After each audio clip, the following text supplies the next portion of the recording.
all this is all a big surprise, so I'll be shocked. But since my dad taught me when I was a young man to be a Boy Scout and always be prepared, I came with a speech.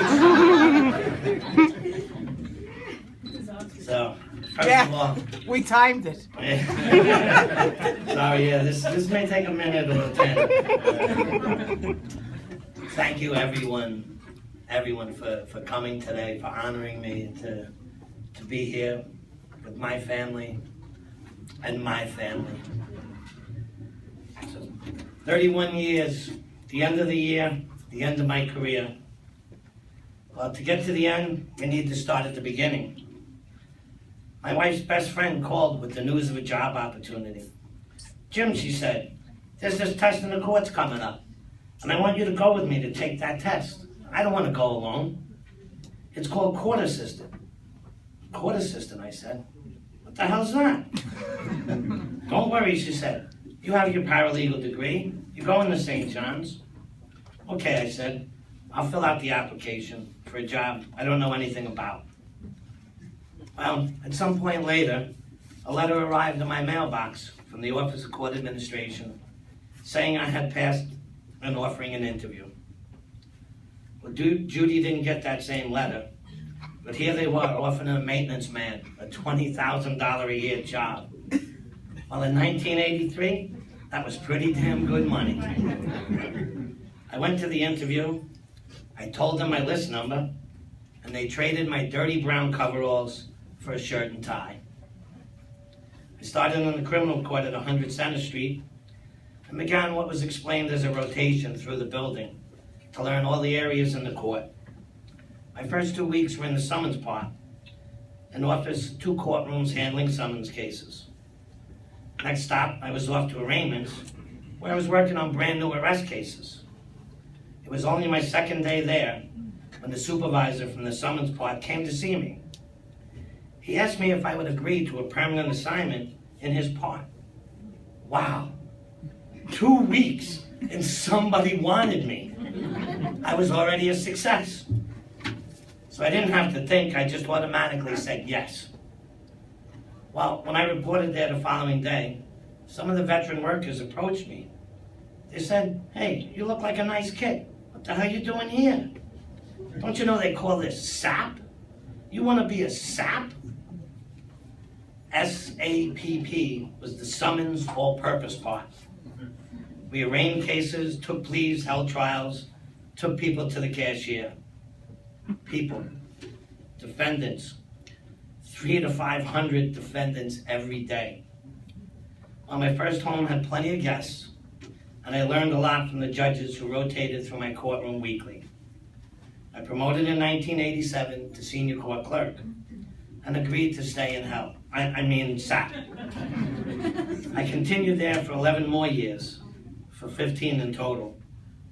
Demonstration groups, public urination, beer drinkers, pot smokers, fair beats, disorderly conduct. It seemed everyone who got arrested for something did it in Manhattan. That place was a zoo. In the late 80s, I wore my long brown hair in a ponytail just past my shoulders with a much bushier beard. The sergeant at the time was a bit of a psycho who, if you didn't move when he asked, was all too happy to move you himself. Well, we received a new academy rookie who thought we were Serpico, some reject hippie, and Genghis Khan in a court officer's uniform. Well, luckily he stayed, and since then he's promoted to being the lieutenant in the Midtown Community Court. Actually, court officers that worked with me over the years have become today's captain of Manhattan, 2 captains in Suffolk County, and the borough chief clerks of both Manhattan and Brooklyn criminal courts. Not bad for a bunch of saps. 1999, I was chosen as a part of the team to open a courthouse in Brooklyn called the Red Hook Community Justice Center. Here, therapeutic jurisprudence and alternatives to incarceration were practiced. Drug users were sent to rehab, and prostitution and other community crimes led to community service. Many people who came in as zombies made it through and came back as human beings again. Many failed, but Judge Calabrese always said, failure is a part of rehab, and I'm always willing to give a second chance, even for the 4th or 5th time. 2003, I was called for the promotional interview as an associate court clerk.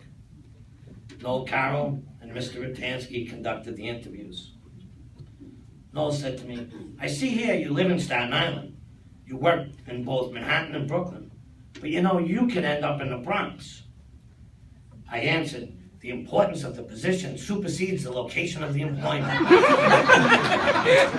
And Hal said, no, grabbing his pen and said, what did you say? Repeat that again. Mr. Ratansky interrupted and said, hell no, he's coming to Brooklyn.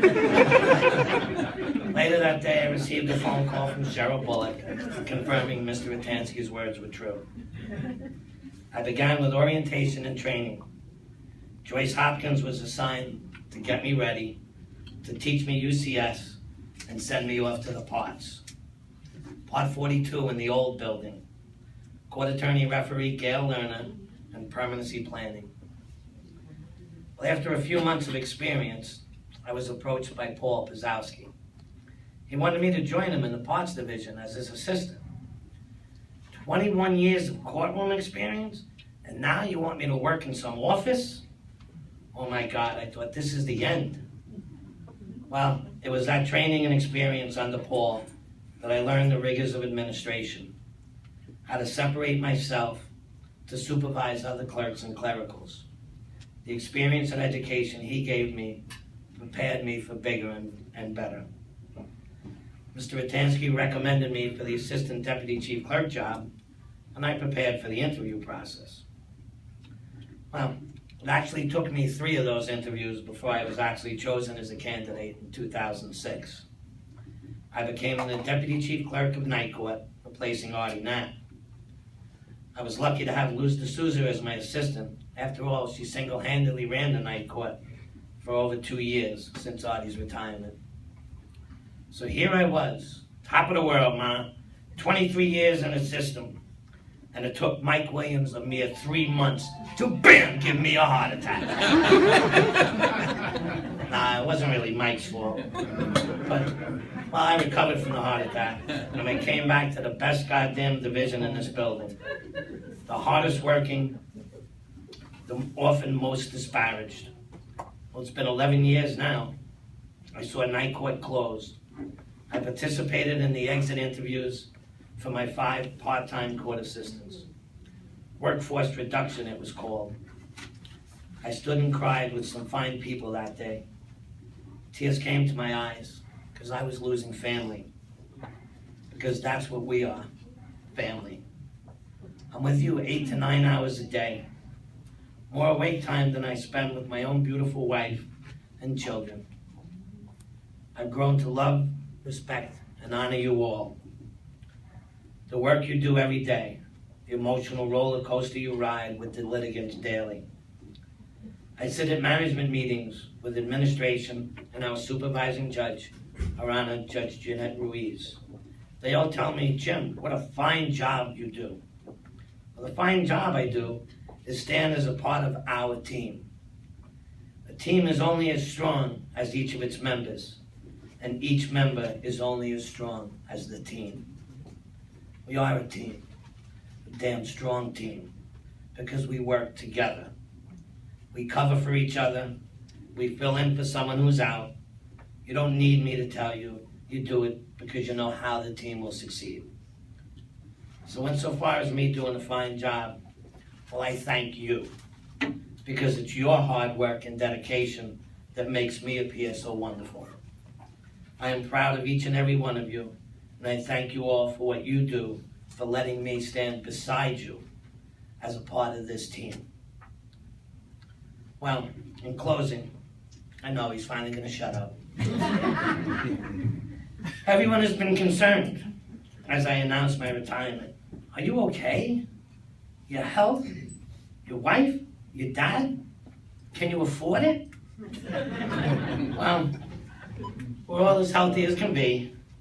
And as for finances, well, upon checking my balances at the bank and speaking to the controller's office,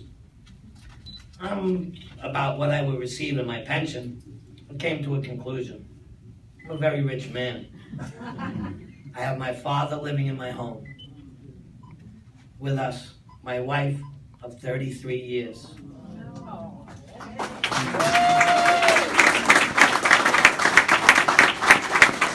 Someone I have known since I was 5. I have 3 wonderful children. Jessica, a registered nurse. Justin, a college junior in computer science, soon to invent the new Madden game. And Brandon, ready to embark on college experience. Unfortunately, he wants to become an attorney.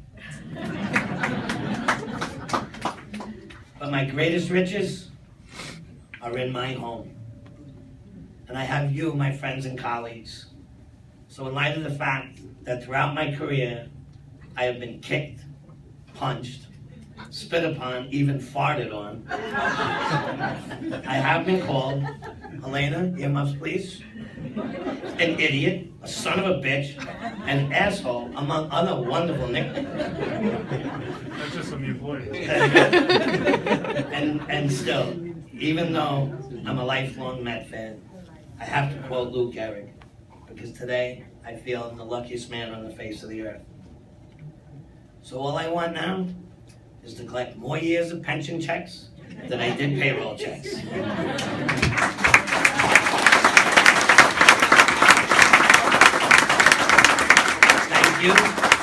Thank you for making my life and my career something I will treasure as I go home to the real boss.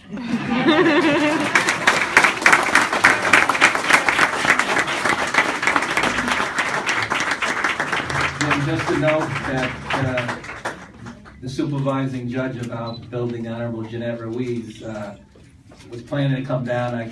We waited as long as we could, I imagine. If she shows up, we'll definitely break into things. But in the event that the judge can tear away, just wanted to wish on behalf of her good luck and happiness to you and yours. Thank you, sir. Thank you.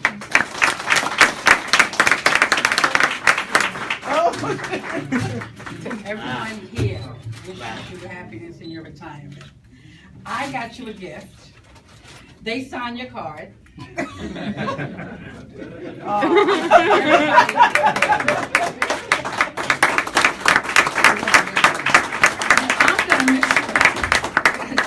I can say it on the microphone so everybody can hear it. Joyce knows the number. Anytime there's a problem, I told her, just give me a call. We're family. I'm gonna be calling mine. That's for everyone here. Everyone wishes you happiness in your retirement, okay? Thank you so much. Okay. You have a lovely family. Thank you all. Thank you.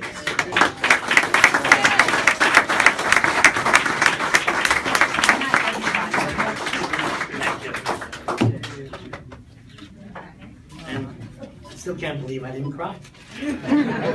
Still time. Thank you all again.